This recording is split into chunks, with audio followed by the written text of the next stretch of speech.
Cerita terakhir giliran gue, Natmoy. Oke. Cerita pengalaman dari Bram dan dua temennya, namanya Hilmi dan juga Akbar, yang nekat touring motoran dari Jakarta ke Banyuwangi tanpa tahu cerita yang ada dan dipercaya sama warga sekitar di tempat yang mereka tuju ini.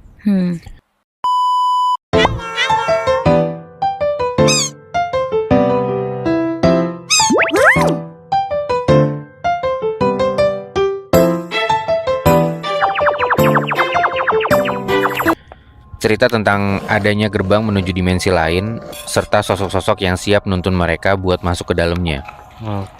Pengalaman yang sampai detik ini bakal selalu ngebekas dan selalu ngebuat Bram tuh ngerasa bersalah banget udah ngelakuin perjalanan ini.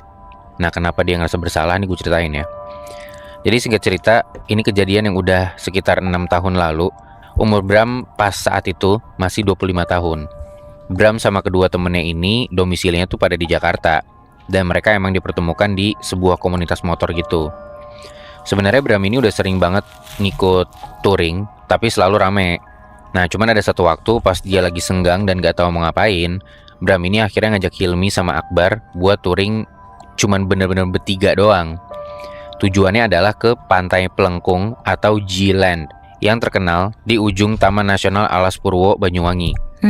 Dan gak butuh waktu lama, akhirnya Hilmi sama Akbar ini nerima tawaran itu. Terus beberapa hari setelahnya berangkatlah mereka dari Jakarta. Bram naik motor sendirian, sedangkan Akbar tuh goncengan sama Hilmi. Jadi mereka cuma 2 motor aja. Intinya mereka sampai di Banyuwangi itu sore, karena mereka ngebet banget buat cepetan nyampe ke Pantai Pelengkung itu sebelum maghrib. Makanya Bram mutusin buat ngelewatin jalur hutan Alas Purwo sore itu. Sebenarnya di salah satu warung terakhir yang mereka singgahin, itu si pemilik warungnya udah bilang, "Mas, jangan lewat situ kalau matahari udah miring atau surup." Tapi ya Bram sama teman-temannya cuek aja. Mereka tetap mutusin buat lewat jalur itu, masuk ke jalanan sempit yang diapit sama pepohonan lebat.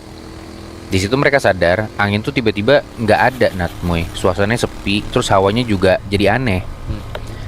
Sekitar 15-30 menit, Bram tuh jalan masuk jalur hutan ini, langit tuh udah kerasa makin gelap. Nah, tiba-tiba dari kejauhan dia ngelihat ada perempuan berdiri persis di tikungan jalan, pakai kebaya coklat tua gitu. Nah, perempuan ini tuh ngelambain tangannya ke arah Bram. Ya, Bram sama teman-temannya mikir, oh paling itu warga sekitar yang mungkin minta bantuan atau seenggaknya pun untuk Bram sama temen-temennya, mereka bisa sekalian nanya arah jalan. Ya udah mereka samperin lah si perempuan ini pelan-pelan. Tapi Natmoy, pas Bram ini ngelewatin perempuan ini, mereka kaget banget. Soalnya katanya wajahnya tuh kosong. Bukan karena datar ekspresinya, tapi beneran kosong. Gak ada matanya, gak ada hidungnya, gak ada mulutnya juga. Jadi kayak topeng tanah liat gitu loh rasanya. Langsung lah tancap gas lagi mereka dari situ. Mereka beneran udah merinding aja tuh di situ. Apalagi pas dicek ke Google Maps, yang jadi petunjuk arah pun jadi nggak gerak. Jadi kayak hilang sinyal gitu. Bahkan kompas manual yang sengaja dibawa sama Hilmi juga malah muter-muter terus gitu, kayak error gitu loh. Ya mereka jadi terpaksa stop sebentar di salah satu persimpangan jalur tanah tanpa penunjuk arah. Nah, di sini Hilmi sebenarnya udah ngajak balik aja tuh, mumpung masih belum jauh secara jarak. Tapi dari dia ngomong barusan, jalur belakang tuh beneran jadi kayak berkabut gitu, Natmoy. Jalur aspal yang barusan dilewatin bener-bener nggak kelihatan. Akbar di sini ngomong, kita terus lurus aja, gak mungkin nih jalur cuma muter-muter, nanti juga pasti ketemu lagi jalan aspal, dia bilang gitu. Nah, tapi di situ Bram tuh ngeh kalau pas dia ngelihat ke arah Akbar, tiba-tiba di ransel motor Akbar itu udah kayak ada ranting tumbuhan panjang nonjol keluar gitu, yang secara bentuk emang cukup unik. Ditanyalah itu apa, dan Akbar cuma jawab dengan enteng, "Nggak tahu Bram, unik aja bentuknya tadi, makanya gue bawa deh buat souvenir," kata gitu. Udah tuh perjalanan dilanjut lagi, terus lurus ngikutin katanya Akbar. Tapi di sepanjang perjalanan sekarang, dari arah semak-semak di kanan, mulai muncul aroma kayak daging kebakar gitu.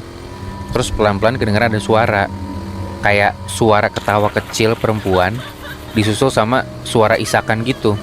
Terus ketawa, nangis, diulang-ulang terus, dan makin deket suaranya. Pokoknya di titik itu juga, mereka cuma fokus buat ngebutin motor masing-masing tanpa peduli arah. Sampai tiba-tiba mereka ini ngelewatin ada 2 batang pohon bambu besar yang ngelengkung gitu ke atas kayak gerbang gitu. Dan begitu ngelewatin pohon ini, suasananya beneran berubah, Natmoy. Langit beneran jadi nggak kelihatan, Laju motor pun kerasa kayak lebih berat gitu, kayak tanahnya sengaja ngelengkung ke bawah. Terus tiba-tiba ada suara oh oh oh oh.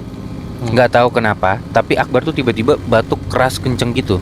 Pas coba dilihat sama Bram dan Hilmi, mereka kaget banget. Katanya dari dalam ransel motornya Akbar itu jadi muncul asap tipis. Terus ranting kayu yang tadi mereka lihat, itu warnanya udah berubah jadi warna hitam. Nah, bersamaan dengan itu muncul suara perempuan kedengeran dari atas, bukan dari pepohonan arahnya, tapi beneran kayak dari langit.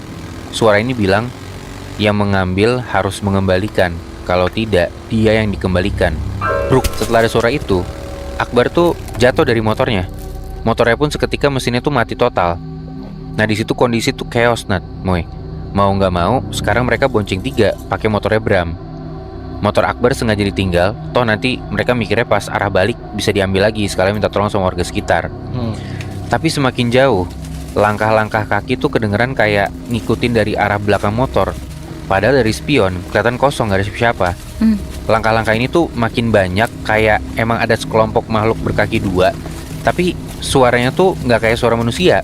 Beberapa pohon tua tuh jadi kayak getar sendiri. Terus sesekali ada bayangan hitam gede ngelintas cepet dari pohon ke pohon. Akbar cuma bisa nangis tuh sembari bonceng. Dia jadi terus nunjuk ke batang-batang pohon sekitar itu sambil bilang kalau di sana tuh ada wajah muncul dari serat kayu. Mulutnya kebuka nganga dan selalu ngeluarin suara berat dengan kalimat yang sama kayak yang sebelumnya. Kalimat yang seolah-olah minta ada yang dibalikin sama mereka. Dan pas jalanan kelihatan abis, cuma sisa semak-semak di depan, Bram tuh nekat buat ngebelah semak-semak ini. Tapi baru juga ngelewatin semak-semak, bruk, sekarang giliran motornya Bram yang jatuh. Karena persis di depan mereka, itu keluar sosok tinggi, besar, badannya tuh kayak kayu angus, tapi hidup. Matanya merah membara gitu. Sosok ini tuh beneran kayak sengaja nutup jalan Bram. Mereka jatuh di situ, mesin motornya pun gantian mati juga. Ketakutan makin memuncak lah di situ.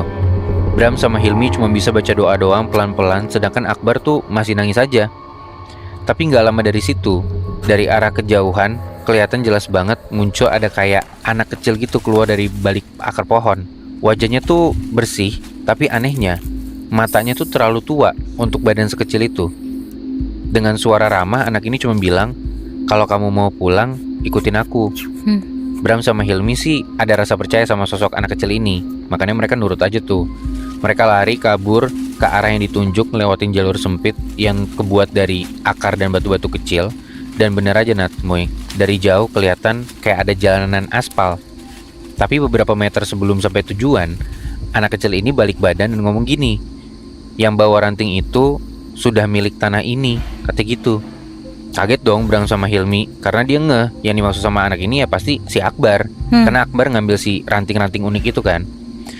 Mereka langsung noleh ke belakang, ke arah Akbar yang posisinya emang paling belakang. Dan pas ditengok, Akbar beneran udah gak ada Nat, Moy. Wah. Cuman ada jejak kakinya si Akbar yang perlahan-lahan tuh hilang di telan kabut gitu. Dan pas coba dilihat lebih detail lagi ke segala penjuru, kelihatan jauh dari arah semak-semak belakang, Akbar tuh udah berdiri sana. Raut wajahnya tuh masih nangis, tapi badannya kayak udah setengah tertanam gitu. Bram sama Hilmi sebenarnya udah mau buru-buru nyamperin Akbar, meskipun jaraknya cukup ketinggalan jauh. Tapi baru juga mau jalan, tiba-tiba dari balik pohon, perempuan berkebaya tuh muncul lagi. Dan kali ini ada wajahnya, matanya tuh kosong, dan dari punggung tuh tumbuh ranting dan lumut gitu. Tangannya tuh pelan-pelan nunjuk ke arah Akbar, terus bilang, dia melanggar, dia membawa bagian dari kami keluar. Dan detik itu juga badannya Akbar tuh makin hilang, kayak kesedot tanah gitu. Cier. Udah itu doang yang diingat sama Bram sama Hilmi. Karena setelah itu mereka tuh mendadak sadar udah ada di luar gerbang Alas Purwo. Matahari udah tinggi, jalanan tuh udah kayak biasa lagi.